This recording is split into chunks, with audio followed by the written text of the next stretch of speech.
When you pick up a toy or a piece of sports gear, do you ever stop and wonder about the journey it took to get to you? I mean, how can a company really know what the labor conditions are like in these huge, complicated global supply chains? Well, it's a massive challenge for sure, with some pretty serious stakes. So today, we're going to break down a really important metric that's designed to give us a much clearer picture of what's going on. And let's be clear, the stakes here are incredibly high. We're not just talking about numbers on a spreadsheet. This is about real-world impact. If a company fails to manage labor conditions properly, it can lead to massive supply disruptions, serious damage to their reputation, and even more regulation. That's exactly why having a standardized way to measure this stuff is so important. So where does this framework even come from? Well, it comes from an organization called the Sustainability Accounting Standards Board, or SASB for short. Their whole mission is to create standards that are consistent and tailored to specific industries. This way, when companies report on sustainability, it's not just fluff, it's actual, comparable data. And that's super useful, especially for, say, an investor who's trying to figure out the real risks involved with a company.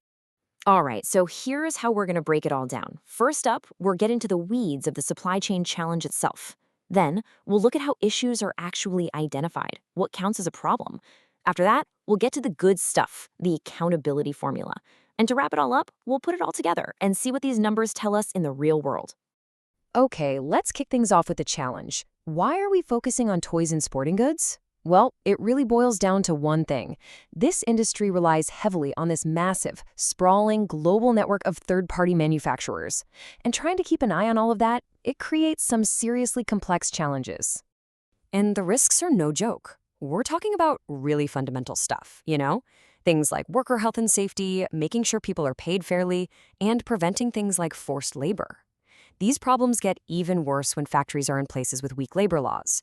And when you've got tons of different suppliers, well, you can see how it becomes almost impossible for a company to know what's really happening on the factory floor. So if you want to manage these risks, you've got to be able to measure them first, right? This brings us to the absolute core idea of what we're talking about today, something called a non-conformance. Just think of it as the official term for a problem that's found during an audit. It's our basic unit of measurement. To put it really simply, a non-conformance is what happens when an auditor shows up at a supplier's factory and finds they're not following the rules. Now, these rules could be big international standards, or they could be the company's own code of conduct that they make all their suppliers agree to. Either way, it's a documented case of, oops, you failed to meet the standard. Okay, and this is where it gets really interesting, because not all problems are created equal. The SASB standard makes this super important distinction. You've got priority non-conformances. Think of these as the 5-alarm fires, the zero-tolerance, highest severity issues that need to be dealt with right now. Then you have other non-conformances. Now, these are still violations, don't get me wrong, but they're not quite at that emergency level. And making this distinction is absolutely key to knowing where to focus your energy first. All right, so we know how to spot the problems and put them in different buckets. But how do we turn all that information into a metric we can actually use? That's where the accountability formula comes in. And it's actually two pretty simple calculations that, when you put them together, tell a really powerful story. So the first piece of the puzzle is the non-conformance rate. And honestly, it's super straightforward. You just count up all the non-conformances you found, both the priority ones and the others, and then you divide that number by the total number of supplier factories you audited. That's it.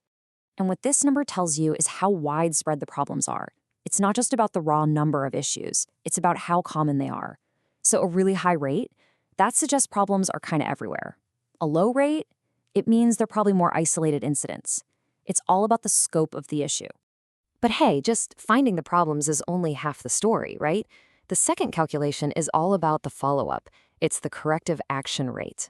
And to figure this one out, you count up how many of those problems have been fixed, successfully fixed, and you divide that by the total number of problems you found in the first place.